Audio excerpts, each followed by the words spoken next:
Goeiemôre en welkom by vanoggend se oordeenking. Mag jy vanoggend in hierdie stilte tyd opreg ontdek dat God naby is. As ons nadink oor kerk, dan kan mens nie anders as om aan die eerste gemeente te dink nie. Hoe hulle geleef het, hoe hulle kerk gedoen het, was wêrelde anders as ons. Hulle het nie geboue gehad nie, hulle het nie die Bybel gehad nie, hulle het wel tekste gehad, briewe gehad, maar nie soos ons wat kon blaai na die een en die ander hoofstuk toe nie. Hulle het nie strukture en strategieë en bedieningsplanne gehad nie. Hulle het net die oorvertelde verhale van Jesus gehad. Hulle het die apostels se wondertekens gehad, en tog hoor ons dat hulle iets verstaan het van die hart.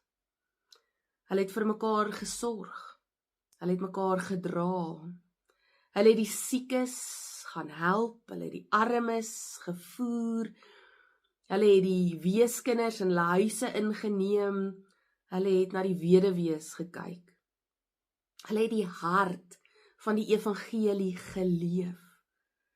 En ons lees in Handelinge 2 dat hulle met blydskap en in eenvoud saam geëet het, van huis tot huis gekuier het, getuig het, en dat die Here aanhoudend mense tot die gemeente bygevoeg het. Dit het spontaan gebeur, want wat in hulle midde gebeur het, het aanloklik gelyk vir die mense buite die gemeente.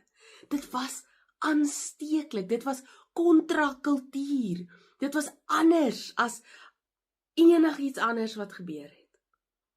Dis waarom die kerk nou nog bestaan. Ja, ons het 'n ongelooflike teologie en 'n ongelooflike boodskap, maar dit wat tussen gelowiges gebeur, die opregte omgee, die opregte sorg, die wete dat hierdie 'n geloofsfamilie is wat jy kan kies, wat jou naam ken, wat lief is vir jou, wat gaan inloer wanneer dit nie met jou goed gaan nie, waar jy eerlik kan sê, ek het hulp nodig. Dis waarom die kerk altyd sal bestaan. Dis die essensie van kerk. 'n plek waar ons in eenvoud en in blydskap God kan prys, soos wat dit nog altyd gedoen is. Dis kerk. Dis wat ons het en wat ons moet bewaar en wat kosbaar is en wat ons kan aanhou doen. Kom ons bid saam. Here, help ons hiermee. Help ons om daardie kosbare plekke te gaan soek. Dit hoef nie in 'n gebou te wees nie, maar ons het ons geboue. En daarom help ons om dit beter te maak, om dit uit te bou, sodat dit koninkryksplekke is, plekke van geloofsgemeenskap, waar ons mekaar dra, mekaar ken, mekaar help. Help ons om ook uit te gaan na daardie plekke toe waar daar siekes is, armes, weeskinders, weduwees, weewenaars, mense wat eensaam is. Here, help ons ook om van huis tot huis met blydskap en eenvoud te kuier. Mag ons leer by die eerste gelowiges.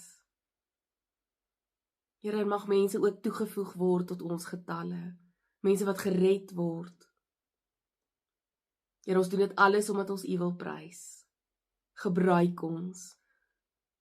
Here, dankie dat U deel is van ons lewe elke dag, dat ons so na U toe kan kom met gebede, met versoeke, met soeke.